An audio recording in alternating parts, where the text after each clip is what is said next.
What's up, y'all? Welcome to Let's Fix Stories, the podcast where One Brilliant Arc's team of editors talk with real writers about real stories in progress, and we talk about what's working, what's amazing, and then brainstorm ways together to make the manuscripts even better.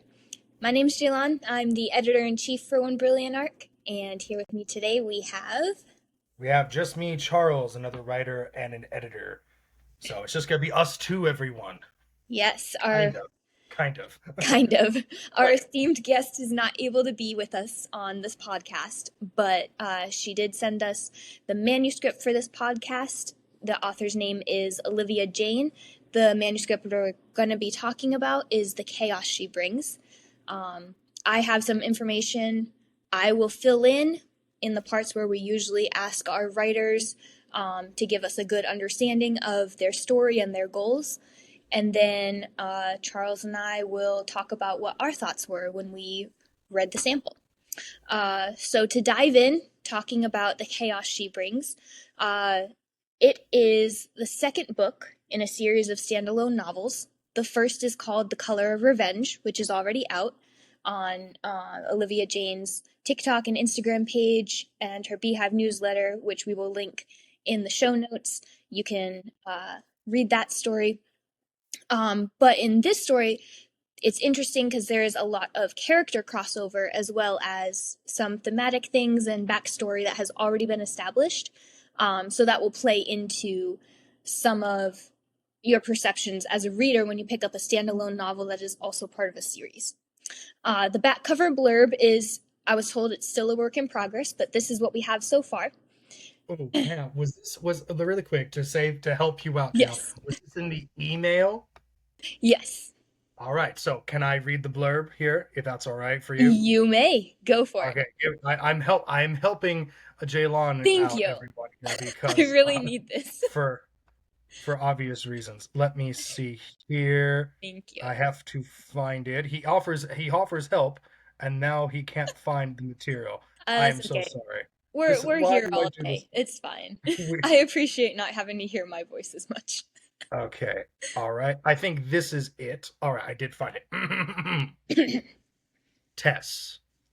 Killing my boyfriend wasn't exactly on my to-do list this year, but life seems determined to throw me headfirst into chaos. Family secrets, mafia power struggles, a past I never saw coming. None of it matters as much as him. The one man I shouldn't want. The one who sees through my walls. Kai. I have one rule. Stay in control. That's not easy when my best friend is a serial killer, but it's even harder when she crashes into my life. Reckless and tempting as sin. Now her problems are mine. I'm not sure if I'll be the one to save her, or if she'll be the one to destroy me. That was amazing. Way better than I would have done. You've done us all a service. Thank you very much. So this story is a dark romance with a good helping of comedy. The romance itself isn't very dark, but the story is. And it is for an audience of anyone who likes morally gray characters, mafia power plays, and, excuse me, a strong female main character who uses humor as a coping mechanism, which we all love, because we all use humor as a coping mechanism here. So, we will dive in. We're going to talk about what's working first, what stood out to us as really intriguing and really solid in the sample that we got to enjoy. And I will let you take it away, Charles. Alrighty. So through, I get to actually use my own script of notes instead of kind of going random through an interesting, what was the word? It's not managerial. It's like text, the little warehouse mistake. I don't know what it is. Everyone, it's Friday. I've had a long week. Anywho, though, but I do have all this prepared. So I will say the first thing that I knew was working instant. By Jove, this whole opening had me hooked from the start. Yes. This is some of the fastest I've read. This was a super quick read, and I mean that because it was just going bam, literally like a machine gun right here. The text message intros are really great touch to begin the chapters.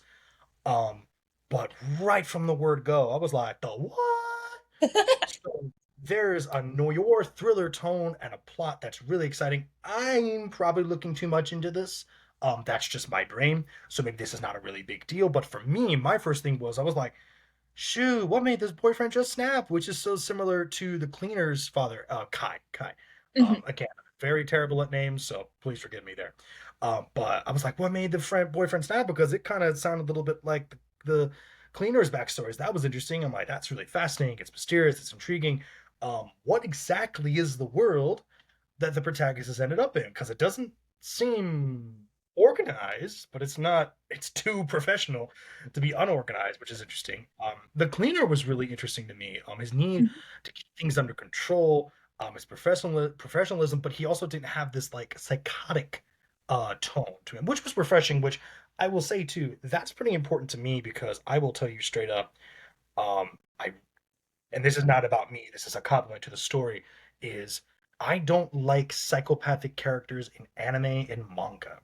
So there was just one series, a really popular series, and me and my siblings are reading it. We came across this character where she's like, I love blood and killing people is so great. And we're like, and right off, okay, move on. And of course, she's very popular and she's like a sex idol or something. I don't know. But I can't stand those characters. So it was interesting that Kai didn't give me that, but also testing give me that. I didn't have any of those vibes there, which is really refreshing.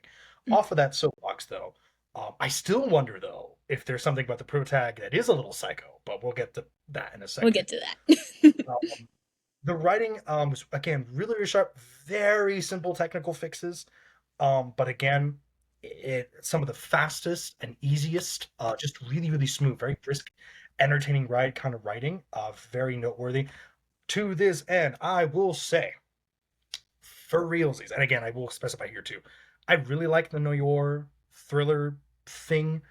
Um, um, for like a quick example, this scene kind of reminded me of something from,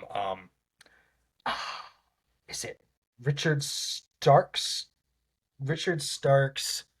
Oh, I cannot remember this man's name. That's gonna drive me nuts. Richard Stark was a famous noir writer, and he had this character who was a really kind of an evil SOP to be honest, but he was each of his stories. It's Parker, Richard Stark's Parker was kind of a very nasty character, and his whole all the stories were about him doing a heist and it going wrong, and how he has to survive the heist going wrong. And so this kind of had that sort of flavor to it, and I really enjoy that stuff. But to this end, the reason I say this escape from the pig farm was legitimately unexpected and it was really thrilling. I was reading this, I was like, oh shoot, I can feel the darkness, I can feel the light, and the this and the that and the breathing. I was like, goodness gracious. And I really wanted to see where the plot was going because I was like, oh, this is just, this is just an appetizer. This is the mozzarella cheese sticks at the restaurant, but I really am curious to see what the actual meal is. Um, and it was interesting that basically it was interesting. I was like, okay, what are they going to do with the body? And it was like, body's taken care of. We're done here. And I was like, well, that was really cool. So I say this as a compliment, there's no plot anymore to deal with. So I was like, okay, so what comes next? What is the protagonist going to find out about herself? Is there some weird epidemic of random killings, or am I just reading too far into that? That might just be me. Um, what is the cleaner going to find out about himself? What lies beneath the world we find ourselves in? And then from the title is the story about the protag being the real psycho about to cause chaos to a poor cleaner. Because I was getting this weird vibe from her. I was like, she's kind of nuts. And is it about her finding out that she's crazy and she's about to ruin his life, which I thought was interesting. Oh, and then I did have some bits that I really, really liked. Um, um, where the phrase is, I couldn't say no to her when she texted. I think she has her history on her side. How do you say no to someone who's been through more shit than a public toilet at a music festival? Yes. I may not have liked her to begin with. She was different, and I don't like different. But she slowly grew on me, and now I can't imagine Nate without her. I was like, that's real good. And then the other thing I really like too, um, just this phrase here, uh, um, It's nothing. It's fucking heavy. Now let's move. I grunt, eager to get this over with. I'm not about to get caught because someone doesn't know how to handle this cleanly. The two of us head toward the pig pen, their grunting and squealing growing louder with excitement. I swear they're starting to recognize me as the guy who brings them the good stuff. I was like, yes, yes, Mm-hmm. very good. So it's got all of those noir mystery, you know, the shadows have shadows kind of tone to it. But once this opening started, I was like, I I got to see where this goes. So that is all that's working for me.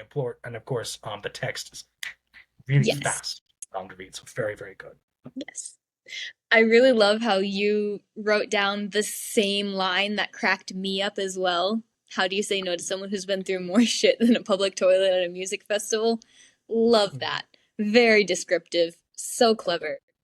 Definitely hit the funny bone. I also wrote down that the opening hook, so masterful. It was true to the tone and the characters and immediately made me invest in the story. And as you said, it went really fast because the pacing was really great all throughout. Whenever the action started wrapping up and the tension was coming down, we were given another cliffhanger.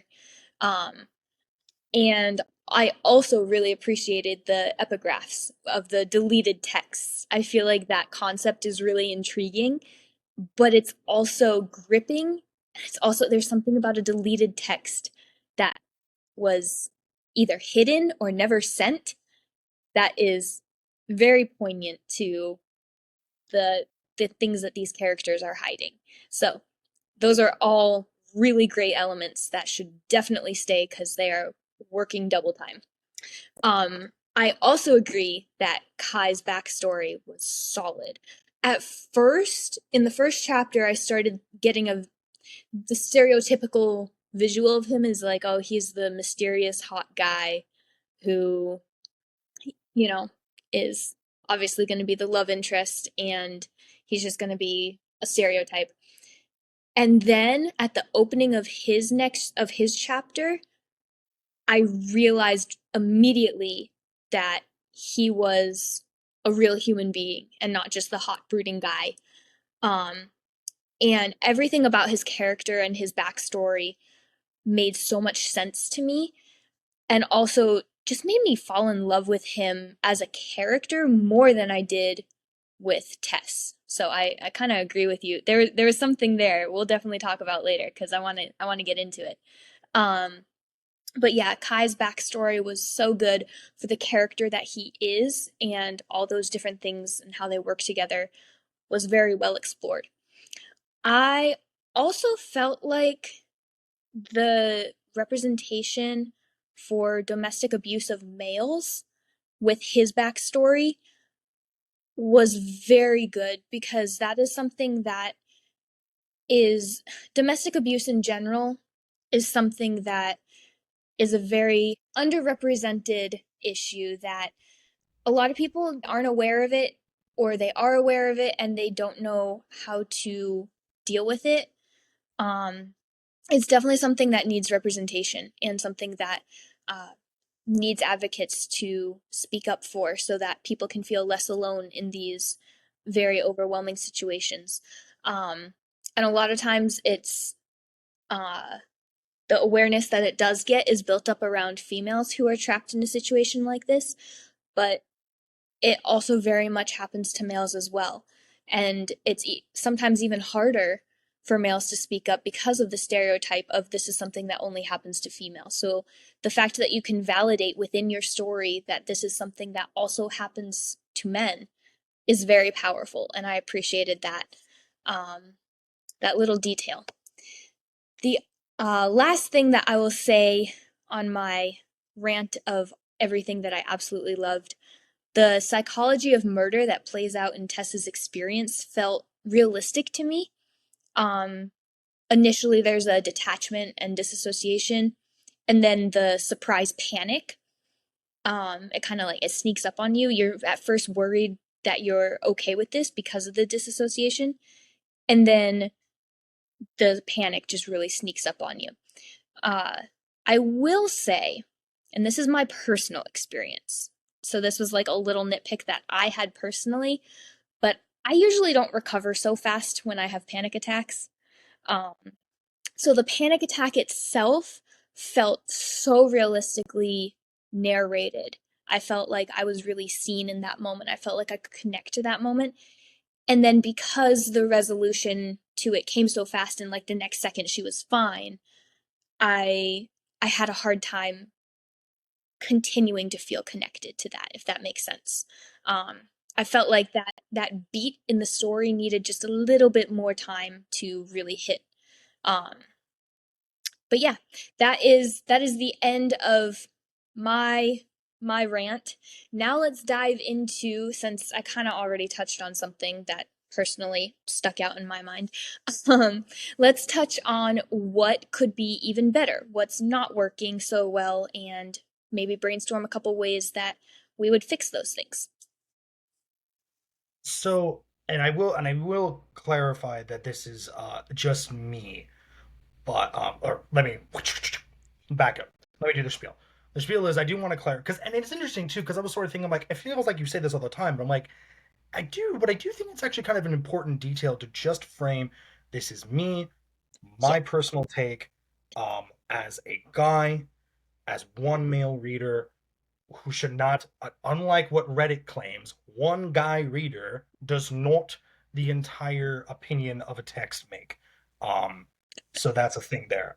But this being said, for me, I was no, that's not quite the right word. I was very okay. I'll put it this way: I was very hooked on is Tess a psycho or is she an ordinary person with a dark streak? And the reason this was a factor in my head, really, yes, from the text, but it was also the title, The Chaos She Brings. And I went, is she the she who brings this chaos? And which I think is fascinating, if I am correct. And side note, if I am correct, and the fact that I figured it out that fast, I don't think that's a problem. I think that's fantastic because now it's just this little worm digging its way into my head and making me question everything. And that sense of paranoia is very noir, crime stuff that's brilliant. But the reason I bring this up is that for me, I felt Tess went through the murder stuff a little too fast. Now, here's the thing. I totally agree.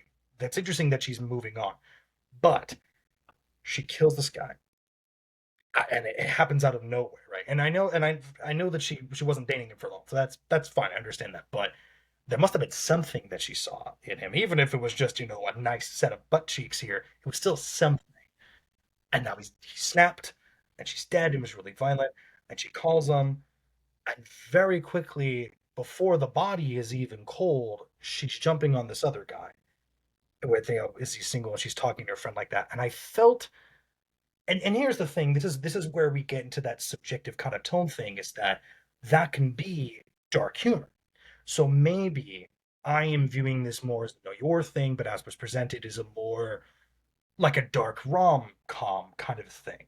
So maybe basically it's like I'm asking for Wendy's to give me like high quality food, and it's like, no, this is a Wendy's. Enjoy the special meal that is Wendy's. Um, so because I love Wendy's. Um, Wendy's is good. not love Wendy's.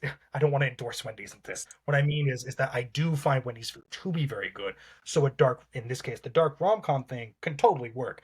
But maybe I'm kind of hung up and fascinated on this Know Your thing. So I'm kind of reading in a different direction. So keep that in mind. But I kind of felt she went through it so quickly that's why I started to wonder. I was like, is she crazy and we don't know this? Like, is she gonna like turn against Kai? And it's like, oh, I thought she was crazy the whole time. Fun fact, she is crazy, which I think would be perfect. Or if I was wondering, is she learning she's kind of crazy? Because then she goes like, oh my gosh, this is the most exciting thing for me in ages. And I was like, okay, this lady's nuts, but that's interesting. And so I was wondering if it's about her finding out. So if she is a psycho, I think a lot of the stuff makes sense. And you just gotta wait for the trap, and then there's the trap on the reader, and fantastic. If it's her learning that she's got a dark streak, I think what can happen is slightly adjust some of the tone then, I would suggest. Instead of having a little less hee hee ha ha kind of an attitude about certain things, perhaps more like a ha interesting. Okay, very interesting. Like she's learning that she has a dark streak. And I think that was also a really interesting story. Because if she doesn't know that she's a little nuts, letting her break bad and find out and like, wow, this is fun as a sense of self-discovery, I think that's the way you can keep what's there, but then I can kind of digest it a little bit easier. And again, that's just me. But I guess what I'm trying to emphasize is if that is the case, it would let the reader go on a journey with her, an e-journey, which I think would be interesting. So when I read this, I did not know that this did have romantic leanings, romantic, not comedy, but like it's a love story kind of a thing. But I will say for the romance, I felt a little confused. What on earth? Oh, it's my desk. Sorry. Everything's falling apart, everyone. Um, but I felt it was a little confusing because most of the time Kai found her to be really annoying, and then he ends up kissing her. And I was genuinely a little confused about that, where he was sharing things with her, but he was saying he's like, I'm just trying to drive, and she's going da, da, da, da, da, da, da, da, da. And I was a little confused of why he found ultimately like he's like, I want her. Um, and I was thinking like, did I miss an allure about something? And it felt a little odd to me. And I was gonna say, I'm like, well, why are they kind of going against, trying to hop in each other's pants? Why can't we stick with the New York stuff? But then you explained it's a romance. I'm like, oh, okay, so this is where we're going. So for me, a lot of it was more like I started to wonder, um, especially if she's a psycho, is there something that it's one of those like New York things where it's like, I know she's a bad woman, but I just can't help it. And which is great. I think that'd be fantastic. I was just a little confused because honestly, it felt like he was really annoyed with her that she wasn't his type. But then he started to get more and more with her, and that was a little odd for me.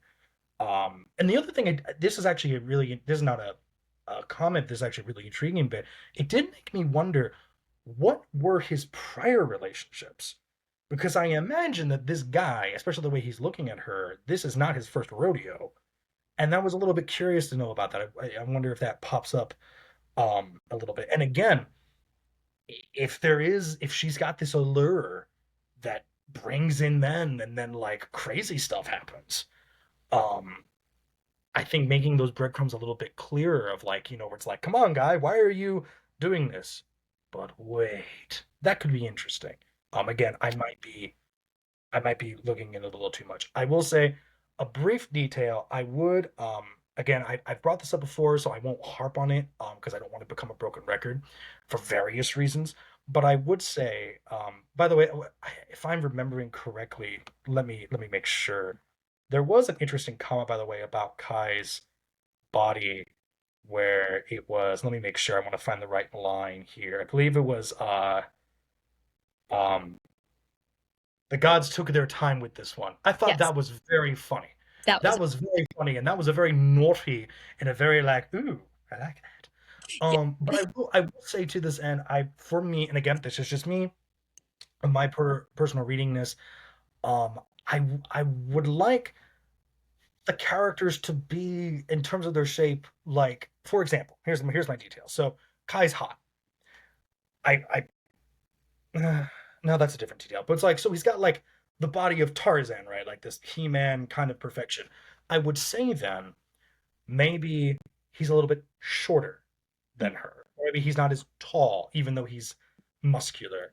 Um, or when he takes his shirt off, maybe Tess notices like instead of his rippling pectorals, it's more like he's got this smoothness to his shoulders. Because I know someone, I will not name them because they will be very upset if I let this out. but they told me like there's something about shoulders that's just like enchanting to them.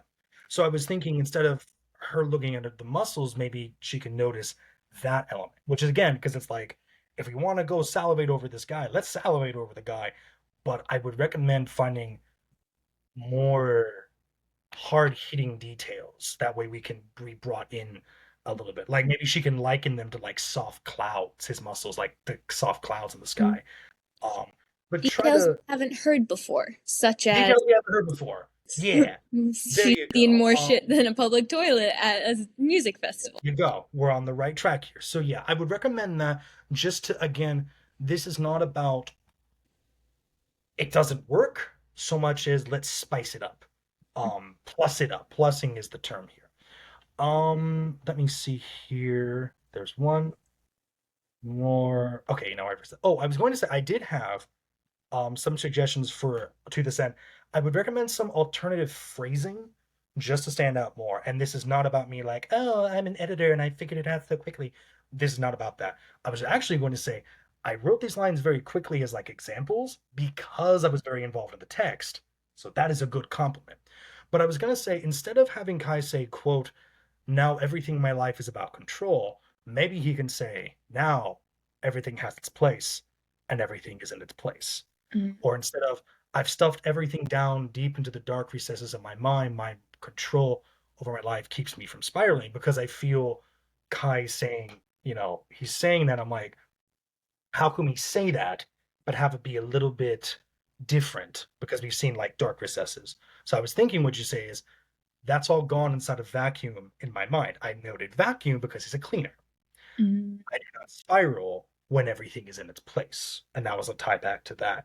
Um, and then the detail I thought was interesting is so you're murderers. We prefer the time artists, but yes, you could also use that word. At an alternative pitch of saying so you're murderers, time artists is the politically correct term, but we'll let you use that word. Now again, this is not I am not complimenting myself. I am saying that the writing here is really solid, that I wrote those really quick because I could see where the characters were puzzling, like little cogs in a clock. They were working really well together. So to this end, I think if I can do that, I'm just a random editor. You could probably do that, knowing your own characters. Done. Mm. Um, so honestly, all of this being said as a summary, and I am so sorry if I just sound like a random guy going, nah, nah, nah, nah, nah, nah. No, No one wants to hear that. Um, I hate Reddit, folks. I really hate Reddit. I don't even go on Reddit that much. I just go and look on Google and go, as I want to see Reddit, I go. Mm. Anyway, but I recommend some alternative phrasing to some of the more traditional kinds of words and phrasing just to plus up the already really solid material.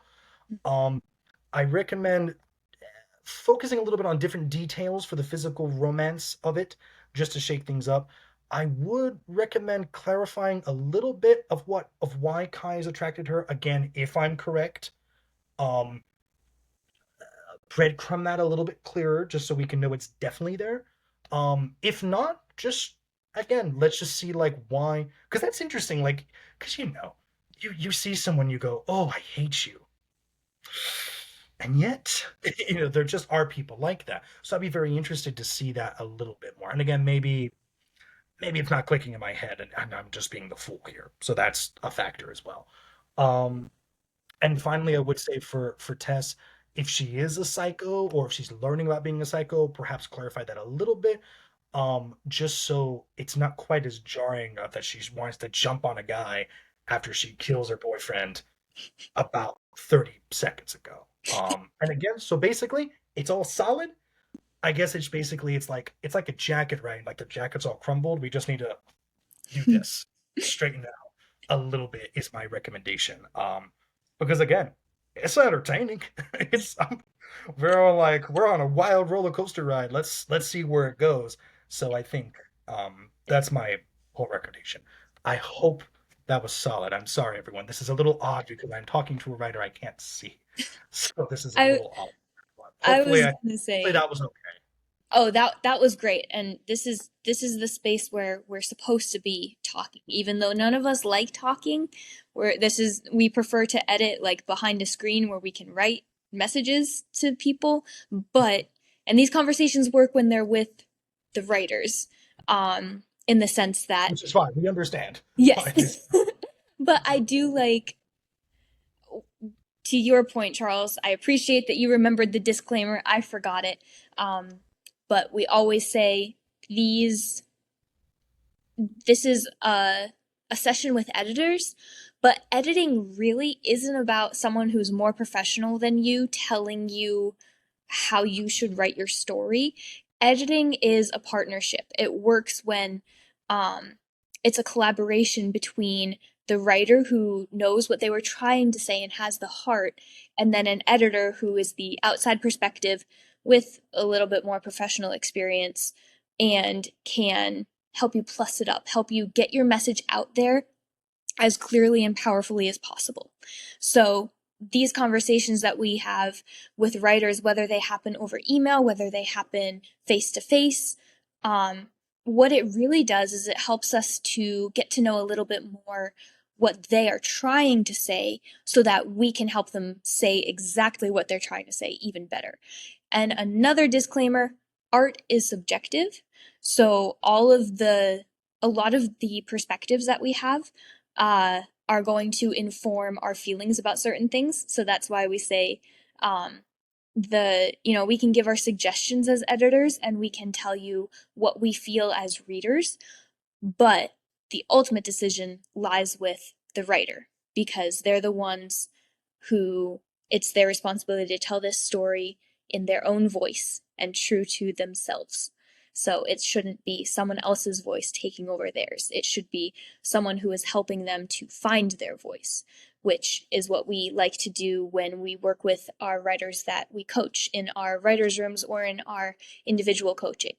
So, all that being said, with the disclaimer out there, I didn't forget this time. um, I had some similar notes to you, Charles, which I think is really interesting.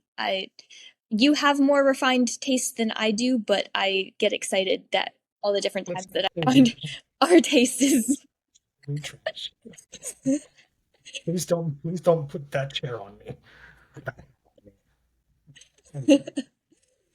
um, I did appreciate there.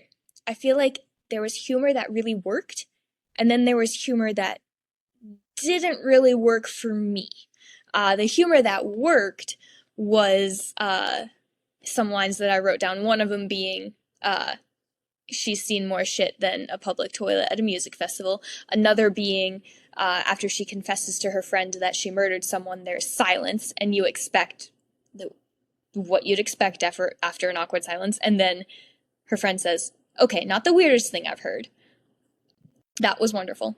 And also the line about when their friend was trying to uh, push Tess and Kai together and not have, when Tess needed a place to sleep, not have her come to their place instead and go to Kai's.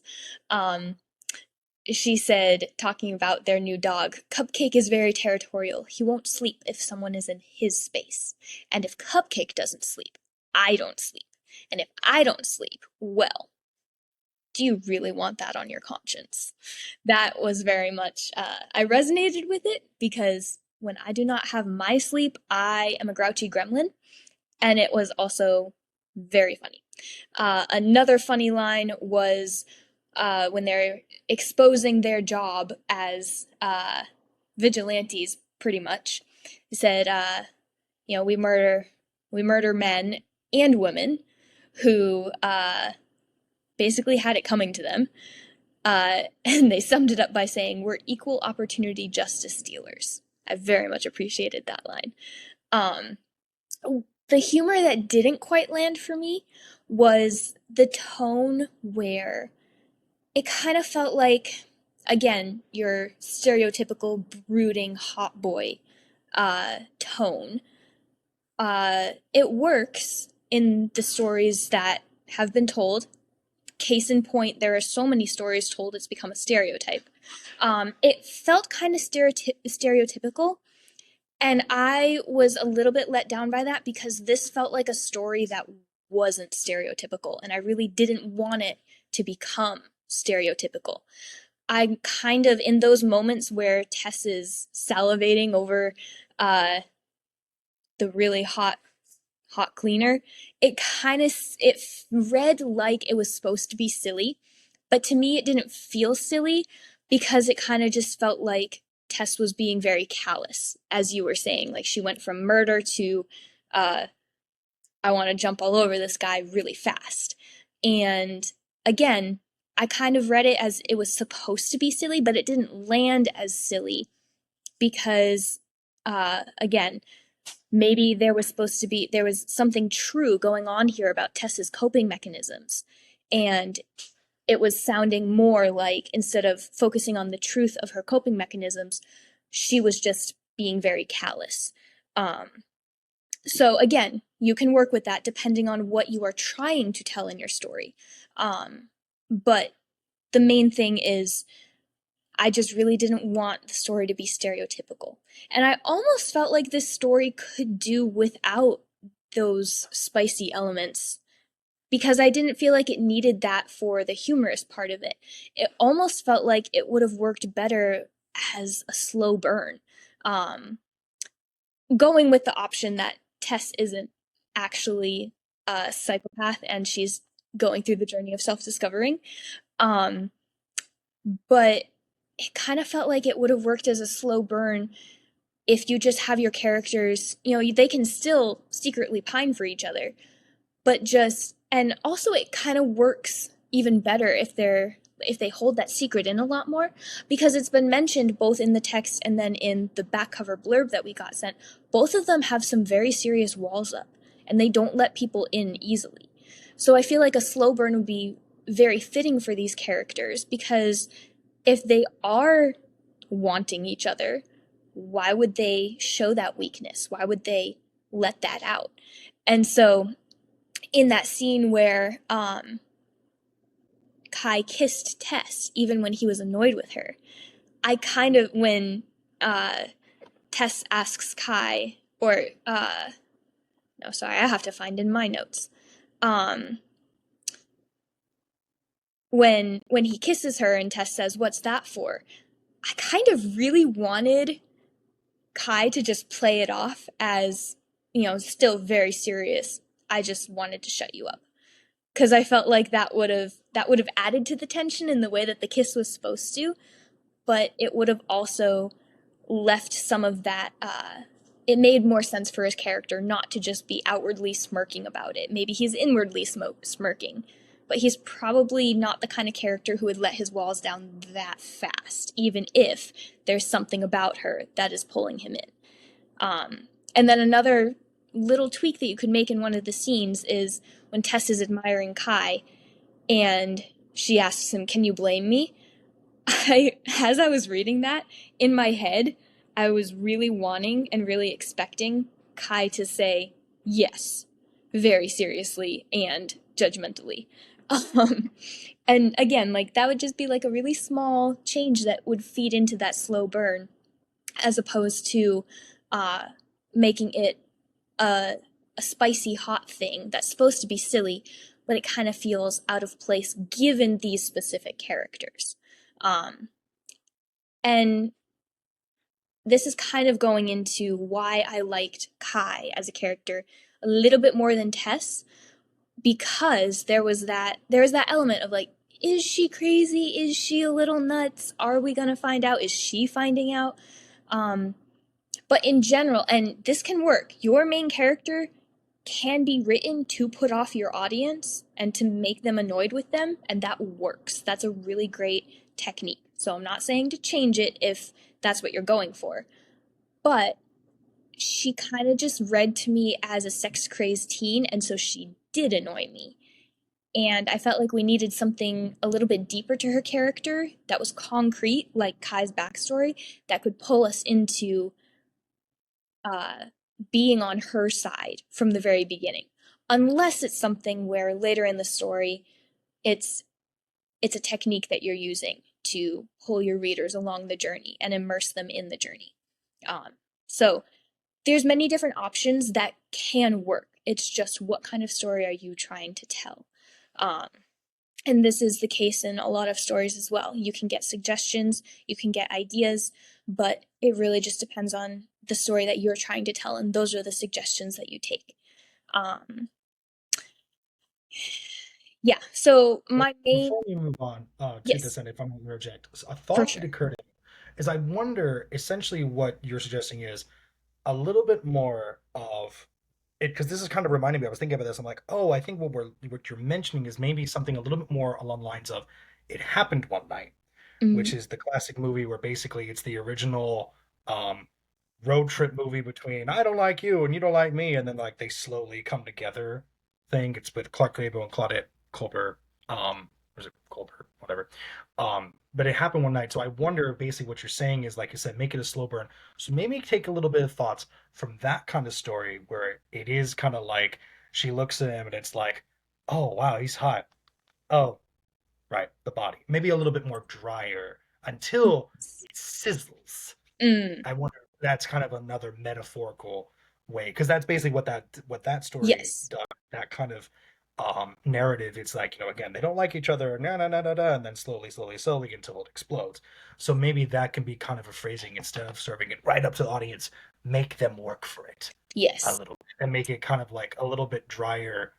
To have them kind of like part of the pleasure of those types of stories is basically it's the two characters fencing each other. You yes. know, thrust, parry, lunge kind of thing.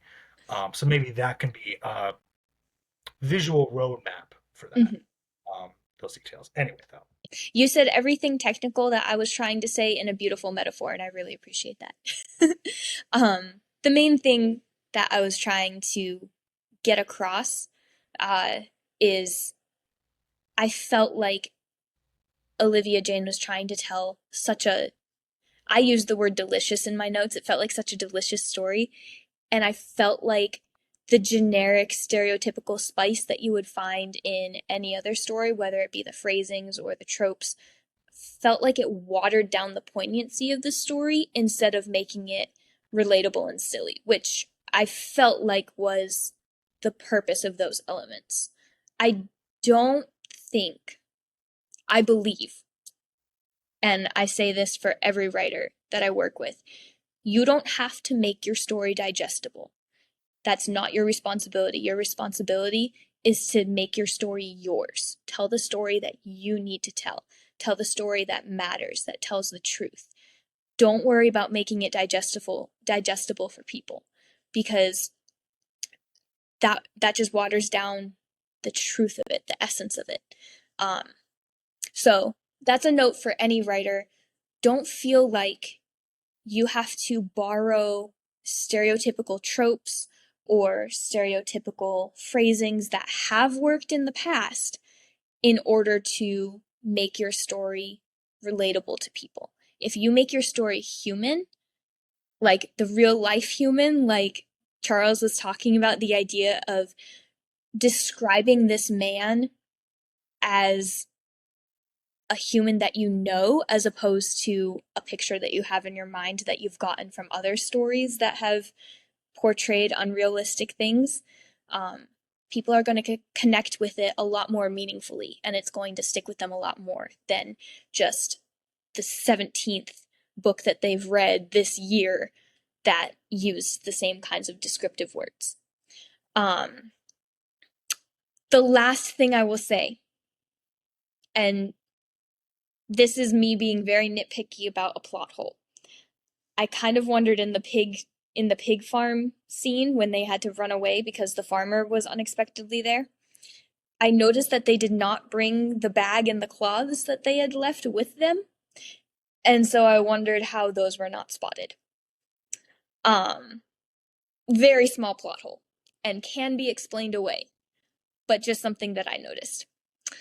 All right. So, moving on, we're going to talk to the essence of the story. We're going to dig into that because every story that's told, there's a story underneath the story. This is your theme that should be running all throughout your storyline in order to make it a story that matters to people. So, What did you feel, Charles, was the story behind the story? What was this story really about?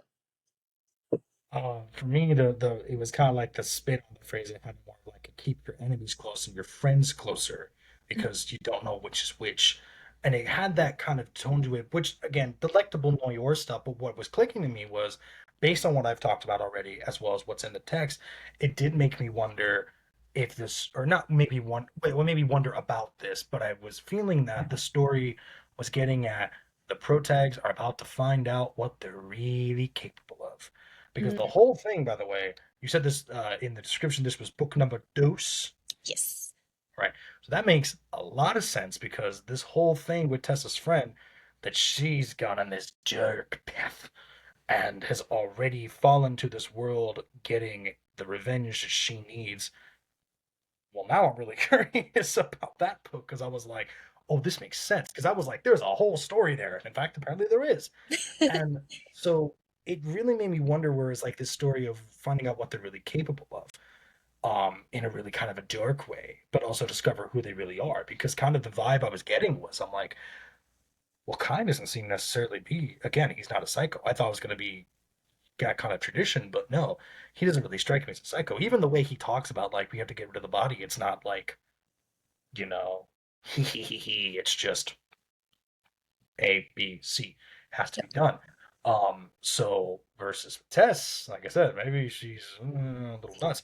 But what was interesting about that was it was them finding out what they're really capable of, what they're not capable of, Mm, and discovering who they actually really are. Like kind of this dark journey of self-discovery and also learning what the world is really like too, yeah. just underneath their ivory towers, which is always a fascinating Oh, very relevant piece of material, and that's what I was kind of thinking is like basically Tessa's like, "You do what?" And the other characters are like, "Yeah, what are you talking about?" You know, just because this is the different world. So it's her. Basically, I was thinking that it was like Tess finding out this world exists and maybe she belongs there, and maybe to different various degrees. And with Kai, it was kind of like he is there, but maybe there's a little bit going on. Maybe there's other feelings he feels about that. And honestly, a lot of the best noir stories are made up of that, of basically finding out who you really are in the more situations, what the world really is about. Um, for example, one of my personal favorites and a very classic noir film is Gun Crazy, which, to make a very long story short, is a lot about that. It's about a guy who thinks he's one thing and ends up finding out he's kind of like that, but not quite. And he's got to make a stand about which of these identities does he really actually belong to. So the fact that I brought that up is a real compliment, to have that know your stuff. But that's what I think it is. It's like this dark journey of self discovery, but not just self discovery of who they are, but what are the degrees of what they are, which I think is pretty neat. Hopefully, yes. I'm right. But I really appreciated that. I don't think I have much to add to that. I will say one sentence that I took down. I believe it was either Kai or Nate who said this in the story. Um, he said, "There is no justice unless you go after it yourself." And that to me was very much something that stood out to me as a seed to the theme that was sprinkled down there for us. The way that you do themes in stories, when you have your thematic statement, you should, in order to connect your story in the entire arc that it should be, you start sowing seeds that feed your theme until you get to the climax where you unpack it completely. And then your characters have to make a choice whether they're going to become better people, or when it comes to this thematic statement, or whether they are going to make poor choices and then have to deal with those consequences in the aftermath. Um, and so seeing these little seeds sown at the very beginning is very powerful because it shows that that arc structure is strong and there's something meaningful going on here that's beyond just a fun story that's entertaining. There's something deeper there. Um, you never want to be playing it safe with your stories. You can entertain all day long. That's one of the wonderful things about stories. But the stories that will change the world are the stories where you can tell they're saying something real. They're saying something that matters. And it's something that is going to get under people's skin and make your story unforgettable, as opposed to, again, it's the 17th book they've read this year about this one particular character who has these stereotypical looks, and it's described in this tropish way. So this story definitely struck me as something that is trying to say something real. And I would love to encourage any writer to not get silenced or squished down into a box under the assumption that they have to play it safe in order to make their book marketable. Just write what's true. Write the story that you need to write. And it's going to mean something to people. This story was not only entertaining, but it also had some moments that immediately made me connect to these characters and made me want to know their journey, because it's a journey that I've seen bits and pieces of. It's a journey that I need to go through vicariously in order to broaden my perspective of the world and what really goes on and how we're supposed to deal with it as humans.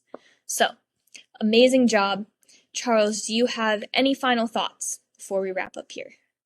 I did actually have this noted. My overview is, while the naughty romantic details may need to be a little polished, just for me personally, so they ring of mature sexiness in a noir tale rather than being misinterpreted as juvenile crudeness. And there is some technical polishing, which is common, like the sky is green or the sky is blue and the grass is green, um, which is general plussing and clarification. This piece is already in a very strong place with ridiculously smooth pacing and a brilliant hook and engaging suspense. I do mean that whole pick scene really did get to me, Yeah. and that's hard to do. That can only be made stronger from here on out. A lot of it. The car's already there. The car's already finished. It's done. Um, we're talking paint job, maybe new leather seating, plussing up the engine to make it go faster. These kinds of details, because it's all honestly, I read it, I was like, hmm, okay, this will be very simple to break down because it was just already real smooth Mhm. already. Yes, for sure. I echo those thoughts as well. I'm cheating and I'm using what I already just said as my closing thoughts. Um, but yes, we deeply appreciate every writer who bravely shares their story with us. It is not easy to put your story that came from your heart and soul out there and let strangers on the internet pick it apart. Yeah, It takes a lot of guts. Editing is not a fun process when it is your baby. And as a writer myself, I know how hard it is to have your raw beating heart poked and stabbed and ripped apart and told it needs to be better. So the fact yeah. that I want to preface this of I'm sorry. What I've been wanting to say for many episodes, just because of that. Like, I feel it's like, who the frack are you? You're just some guy on the internet. I know. I'm sorry. I'm sorry. It's just my job. I'm sorry. we are it gives us a certain amount of sympathy that I think makes us stronger with the coaching that we do at One Brilliant Arc, the writers that we work with, because we are writers ourselves. We're practitioners. We know exactly how this feels. That's why we say sorry, because we know exactly how this feels, even though it's a necessary process. And hopefully that means that the writers who work with us, who do have that bravery, that insane courage, and the guts to share a story that matters, to be polished enough to then go out and touch the world in the way it's supposed to. Hopefully, that means that we can work with them in a more understanding way that actually does plus up their story as opposed to just breaking it down and ripping it apart. So, thank you again. We applaud all of you brave writers for the courage that you show and the stories that you're writing that are going to change the world. Thank you so much for sharing them with us, and we will see you next time. Thank you, everyone.